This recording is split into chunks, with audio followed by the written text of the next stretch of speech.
Still defiant, Yemen's president says he's going nowhere till the end of his term. Is Saleh serious about hanging on to power regardless of the cost, or does he just want better conditions for an exit? And what are the chances of a resolution for Yemen? This is Inside Story.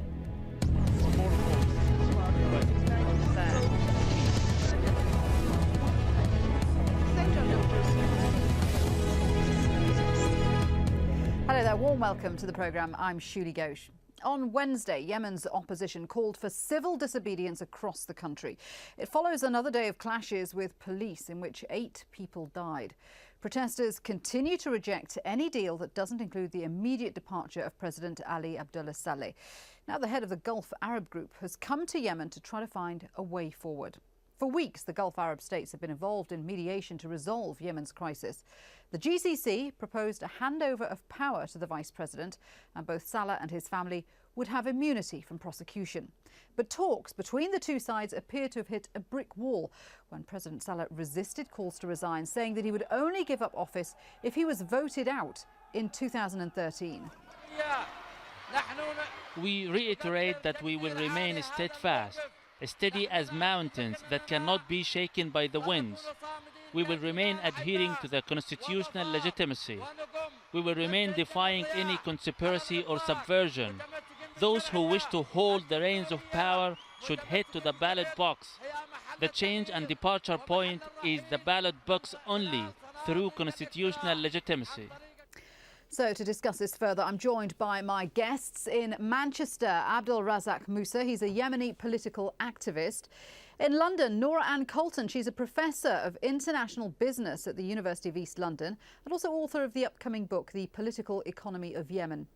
And in Kuwait City, FAHAD al-SHOLAIMI. He's a Gulf security analyst and a former colonel in the Kuwaiti army. Welcome to all three of my guests. Abdul, let me start with you. The latest proposal by the GCC is Saleh stepping down 30 days after transferring power and elections within 2 months. What do you think of that proposal? Well, it's the situation. This is very important for the Yemeni people in the street to accept it. We are commentators or people who are living abroad, do support the will of the Yemeni people in the streets of Yemen. Do you think the opposition will accept this? Because their position has been all along that they want Saleh to go immediately. And that is the will of the Yemeni people. And I think Saleh and our brothers in the Arab states should support the will of the Yemeni people who wanted a regime change and wanted to live a better life. One of the sticking points seems to be what happens to Saleh and his family when he steps down. Do you think the opposition will ever accept Saleh being given immunity from prosecution? Well, this is debatable depending where you sit. There is a lot of issues that the Yemeni people faced over 33 years of Saleh's ruling the Yemen. And there is a lot of unresolved matters. So it is up to the Yemeni people to decide what sort of arrangement should be given to Saleh if he is allowed to leave the country. I think the Yemeni people should actually get fair justice from Saleh and Anko for the atrocities that have been clear to all our eyes in the streets of Yemen, and in particular the Friday massacre and the follow-up massacres that happened across Yemeni cities. Fahad, let me come to you. There's clearly a growing momentum to try and find a resolution to the crisis in Yemen. A GCC envoy is now in Yemen. What do you think about the kind of proposals that are now being put forward? Thank you for having me to the program. Before I answer that, I'll just bear your attention to President Ali Saleh problems. He's facing 5 wars. He's facing the Houthi. He's facing Al-Qaeda war. He's facing the southern separatists and the poverty and mismanagement from his regime. And lately, he's facing the national revolution. Yemen is suffering from 35% unemployment, 45% below poverty line. This is according to census of 2003, statistics 2003. But these are all problems of Saleh's making. That's what I'm talking about. When you spend 32 years in government with misadministration. That will lead to a revolution. Ali Saleh now in a dead end, but when you rule for 32 years, you have a growing body with you. I think his party is refusing that. Himself, he wants the guarantee. He don't want. He saw the model of the Egyptian revolution. He saw the model of Tunisia revolutions.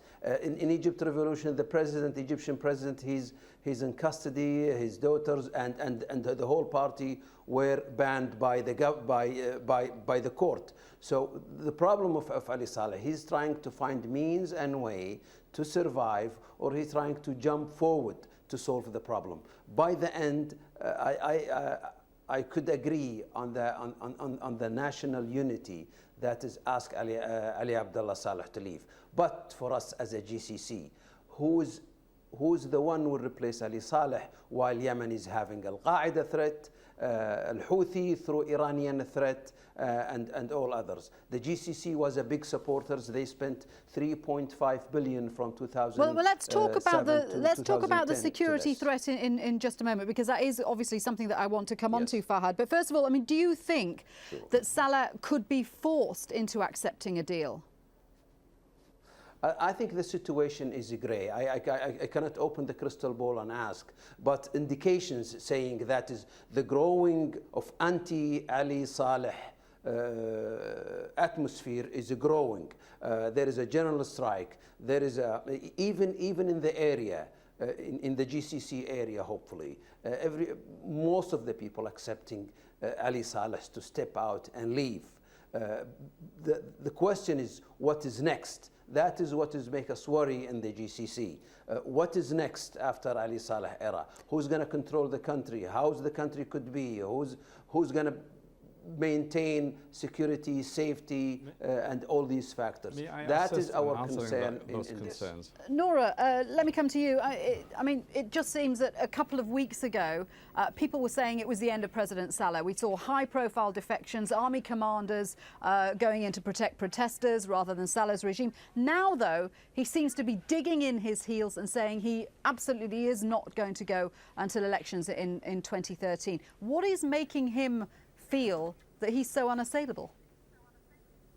Well, I think it's important to remember that this is not a new situation in Yemen.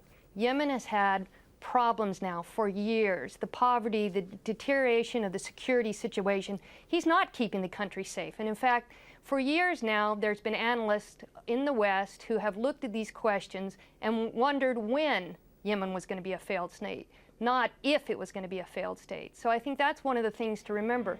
And if you look over the 32 years that he has reigned over Yemen, he has been a survivor. He has been what I would call the Teflon man. He has made it through many other situations. You know, if we look back to the return of the migrant workers from Saudi Arabia in 1990, when Yemen actually was on the Security Council and then actually voted, you know, in what was appeared to be support of Iraq. We see in 1994 when they had the civil war and he came out on top.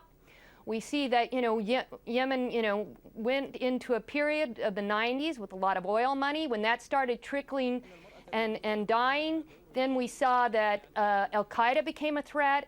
There was new interest in Yemen. He got support from the West, particularly the United States. So this is a man who has survived over and over. But who's supporting him now? Because as Fahad had said, he seems to be increasingly isolated. So is it that he is solely surrounded by an inner circle? And I think, you know, you also have to remember that the military has really not stepped completely away from him. And so I think that, you know, his perception is that if he can hang in office just a little longer, which he's done before, he's promised to leave before, and then he's managed to stay in office. And so I think there's that knee-jerk reaction of, you know, he wants to survive. And it's a risky road for him to step down now. That's the unknown. He knows how to stay in office. He doesn't know how to go into exile, what will happen to his family. So I think those are, you know, crucial questions that have got to be, you know, addressed. And I think where he's concerned, he hasn't got the kind of resolution yet, you know, regardless of what's happening on the streets, where he feels like he's in a position that he can actually survive and step out of that office. And I think that's why you've seen him retrench now and dig his heels back in, because he's looking at, you know, what are his best options, and obviously he doesn't see the present situation moving forward offering him the kind of resolution that he wants. Okay, we're going to talk about the international reaction in just a minute. I just want a quick question to Abdul, because we know that protesters have now called for civil disobedience across 4 main areas of Yemen. Do you think, well, what does that mean for a start, and do you think that will put more pressure on President Saleh? Can I just relate to a point raised by our colleagues from the Gulf states? Yes, go ahead. The fears over what will happen to Yemen after Saleh are baseless. Most of our problems in Yemen are engineered by the regime. The South Yemen issue, the people of South Yemen fought for a long time with a national project to reunite Yemen. Now they hate the word unity because of the behavior of the regime in South Yemen. The Houthi problem did not exist. It was created to, again, as our colleagues But Abdul, these problems exist now, and FAHAD's question was, who is going to take control of those problems if Saleh goes? You have to trust the Yemeni people. There is enough ability within the country to take over in a peaceful way. We've been in the streets, or the people of Yemen have been in the streets almost 80 days without a single shot from the ordinary people of Yemen, while Saleh was threatening the world that Yemen is ungovernable. It is a time bomb. People are actually showing or demonstrating, men and women of Yemen, they're showing a model of peaceful revolution that is the world now started to recognize and support. Fahad, do you agree with that? We've got to trust the Yemeni people to take control of those problems? Of course, but I agree that we have to trust with the Yemeni people and the Yemeni choices. But we have laid the ground and laid the theatre to have a suitable person, and so he could have the country and lead the country in safe. Nevertheless, in fact, we consider in the GCC that Yemen could play a balancing role in the Iranian GCC conflict. Yemen is 24 million people. It has manpower, human power. Yemen has a vast distance, so at least Yemen could be a balancing in the security formula for the GCC. That's why we need a united Yemen, a strong Yemen in the present time. Now, why Ali Abdullah Saleh survived? Because he's playing on the contradictors. Like he's scaring the West with Al-Qaeda. He's scaring the West with who's going to control Yemen after him. Yes, this is true. That's why the West is hesitating. For us, in fact, we consider Yemen as an asset, as a strategic asset for the GCC area. And even traditionally and historically, Yemen was that. The point that there is no clear agenda for the opposition. There is no pathway for the opposition. Well, let me bring Nora in on this, because this is one of the things that is causing a lot of concern, isn't it, Nora? Who is going to take over? Who's waiting in the wings to be the next leaders of Yemen? Well, I agree with my colleagues. I think that's a dangerous game to play, because if you go that route, then you really do go into the hands of Ali Abdullah Saleh, because that is what he has used. And in fact, you know, he has actually benefited from the Al-Qaeda threat. He has benefited from the destabilized situation in Yemen. And you know, the regime is corrupt. They have mismanaged, and they have caused the country to become poorer and impoverish the people in numerous ways. So to now say, well, you know, he's the best we can do, I think is really to let down the Yemeni people. And I think it is a huge mistake on the part of the West to have supported him as far as they have. These are not new problems in Yemen.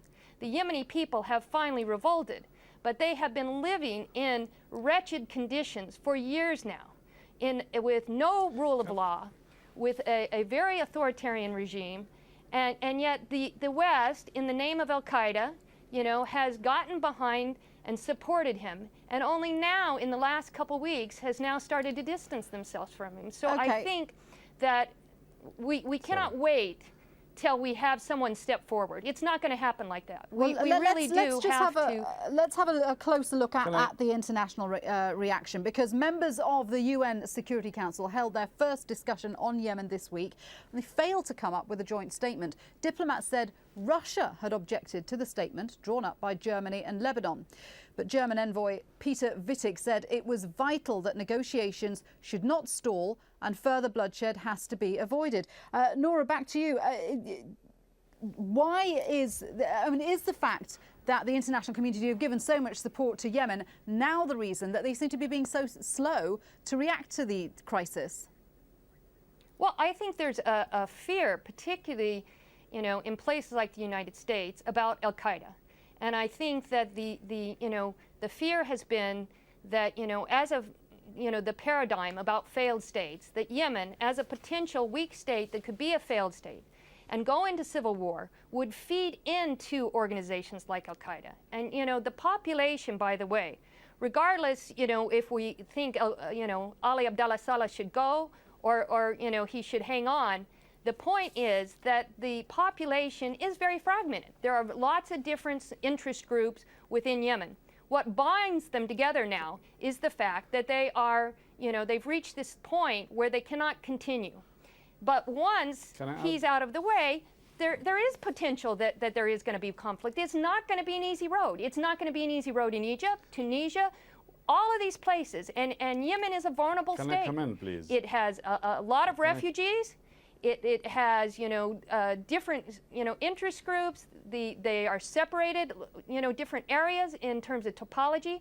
You know, you have to also remember, Yemen is a very tribal society with the majority of the population actually living in the rural areas. Let me bring Abdul in Manchester. Abdul, do you agree with what Nora's saying? It's a very fragmented society, and there are tribal tensions. I think that's what Saleh's propaganda was telling the world. I mean, he's been in charge for 33 years. He's responsible for all the claims he's saying about Yemen.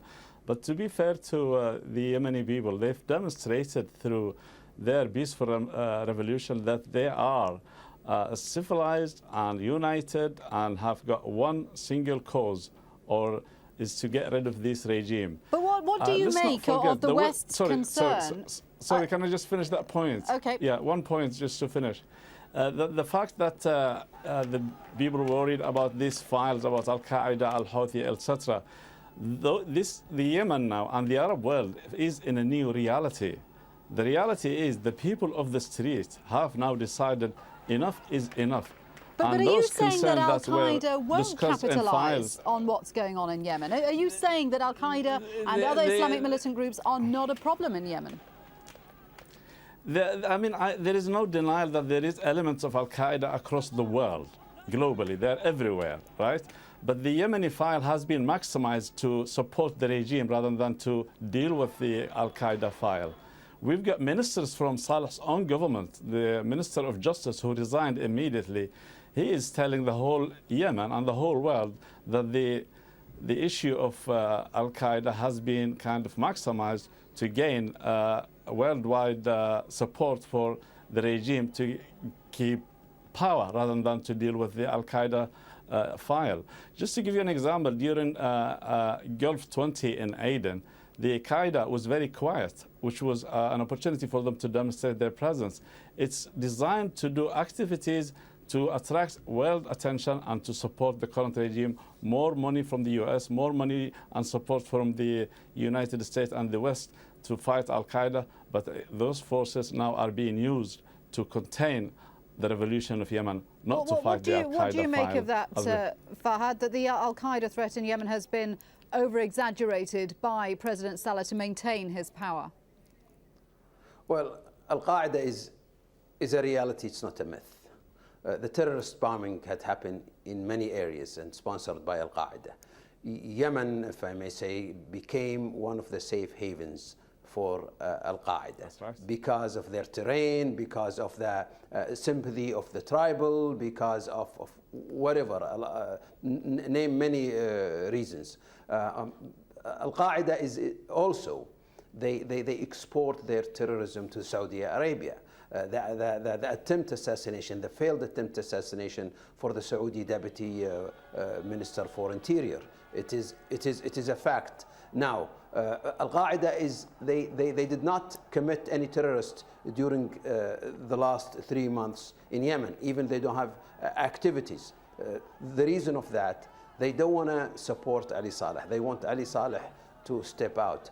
Now, the main concern for the West mainly is that Al-Qaeda issue. For us, we need from the opposition, or I hope there is a roadmap for the oppositions to sit on the table of negotiation. But the opposition has already said that it will uphold any international agreements. I think some people or some group must step forward. Mediators, the approach of giving Ali Abdullah Saleh the immunity and the choice to leave is a good approach. Now, we have to strengthen that. Also, the opposition must come up with a new idea, must come up to persuade the world and the GCC they are capable to run the country instead of heading for a falling state similar like their neighbors Somalia. So if you see the geopolitics issue, you'll see Somalia as a failing state. Yemen is having a problem. That's why everybody is worried.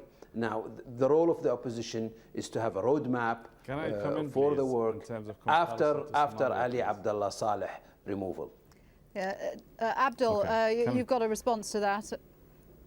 I'm disappointed that the kind of comparison between the possibilities of Yemen becoming a Somalia. Yemen has had a very long history of stability, despite having wars here and there. That's because of political infighting. But as a country and a state, I think the main cause for most of our troubles are partly Saleh for the last three years, and some of our international influence, like the Cold War, affected North and South Yemen. But the situation now, if Yemen is allowed a peaceful transfer of power and Saleh is left, I'm sure I have confidence in the people of Yemen. There is kind of, you've seen the people. Abdul, something needs to be done. I'll come to your point. I'll be in Riyadh. I support your argument. I am with the removal of Ali Abdullah Saleh. I agree on that. I'm just coming to the point about. Yeah, I appreciate that. The team that went to Riyadh last week demonstrated. I mean, people who have been in politics for a long time. They were chaired by Basindua, who's been in Yemeni politics for 50 years. He is an authority on the subject. Yassin Saeed Nu'man, Speaker of Parliament, the chair of the Yemeni Socialist Party, other leaders who have been. It's a shame that Yemen has been denied the talents of its people to govern it, and they're ruled by an army man who is actually building a government around his own family to run us in the 21st century in the name of democracy and republicanism. Let me bring Nora in, because sorry, Fahad, I just what I wanted to ask was whether there is any optimism that some kind of resolution is near. Well, I think really, again, President Saleh has to agree, because if he does, then I think we could get a united military.